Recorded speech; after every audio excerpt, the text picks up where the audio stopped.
आज हम जिस फिल्म के बारे में बात करने वाले हैं उसका नाम द वाइल्ड रोबोट है। ये एक एनिमेटेड फील गुड मूवी है।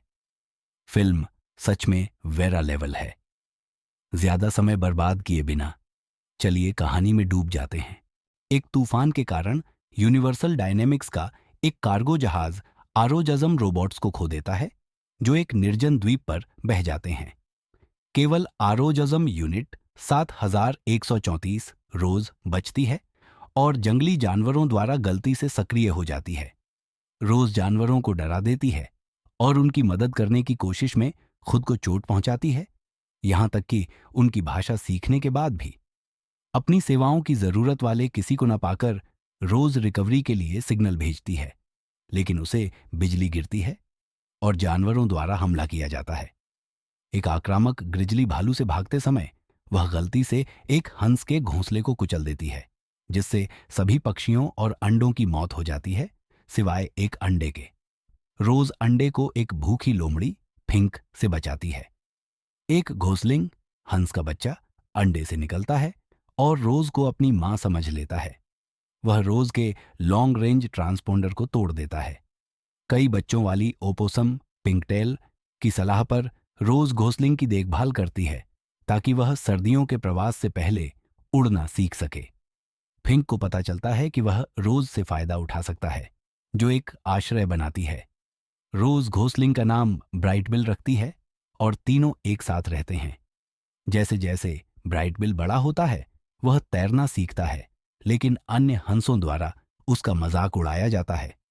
जब ब्राइट बिल को पता चलता है कि रोज ने उसके परिवार को मार डाला था, तो वह धोखेबाज महसूस करता है और गुस्से में उसे त्याग देता है। रोज एक और रोजियम यूनिट का पुनर्निर्माण करती है, जो उसे यूनिवर्सल डायनेमिक्स फैक्ट्री में लौटने की सलाह देता है। रोज इसके बजाय ब्राइट बिल को उड़ना सिखाने में मदद करने का फैसला करती है और एक बाज थंडरबोल्ट की मदद लेती है। हंसों के झुंड के नेता लॉन्गनेक की सलाह से ब्राइट बिल उड़ना सीख जाता है और हंसों के प्रवास में शामिल होने के लिए तैयार हो जाता है। रोज ब्राइट बिल को याद करते हुए और अपने उद्देश्य के बारे में अनिश्चित होकर अपना ट्रांसपॉन्डर फिर से सक्रिय करती है, लेकिन यूनिवर्सल डायनेमिक्स द्वारा उसके सिग्नल का पता लगाए जाने के तुरंत बाद उसे बंद कर देती है।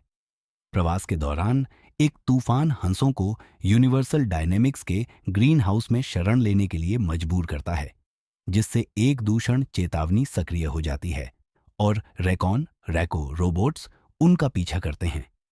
लॉन्गनेक खुद को बलिदान कर देता है ताकि ब्राइट बिल झुंड को सुरक्षित नेतृत्व कर सके। इस बीच रोज और फिंक एक गंभीर बर्फीले तूफान के दौरान द्वीप के जानवरों को बचाते हैं, उन्हें शांति बनाए रखने के लिए प्रेरित करते हैं, इससे पहले कि रोज पावर डाउन हो जाए। वसंत आता है और रोज को पता चलता है कि जानवर अभी भी शांति का पालन कर रहे हैं और ब्राइट बिल वापस आता है, जिसे एक नायक के रूप में सम्मानित किया जाता है। कुछ समय बाद यूनिवर्सल डायनेमिक्स का एक recovery robot virtual observational neutralizing troublesome retrieval authority वॉन्ट्रा रोज को वापस लेने आता है। रोज फिंक के साथ भाग जाती है और वॉन्ट्रा द्वारा भेजे गए रोबोट्स उनका पीछा करते हैं। जानवर रिको रोबोट्स से लड़ने के लिए एकजुट हो जाते हैं, लेकिन वॉन्ट्रा रोज को पकड़ लेता है और क्षतिग्रस्त रिकोज को विस्फोट करके जंगल में आग लगा देता है। ब्राइट बिल रोज को बचाने के लिए यूनिवर्सल डायनेमिक्स के ड्रॉपशिप पर हमला करता है, जबकि फिंक और अन्य आग बुझाते हैं। हालांकि रोज को वॉन्ट्रा द्वारा शट डाउन कर दिया गया लगता है, लेकिन ब्राइट बिल के प्रति उसका प्यार उसके सिस्टम को पुनर्स्थापित कर देता है। रोज और ब्राइट बिल वॉन्ट्रा को नष्ट कर देते हैं और ड्रॉप शिप के विस्फोट से बचकर निकल जाते हैं। रोज भविष्य के हमलों से द्वीप की रक्षा के लिए यूनिवर्सल डायनेमिक्स लौटने का फैसला करती है, लेकिन वापस आने का वादा करती है।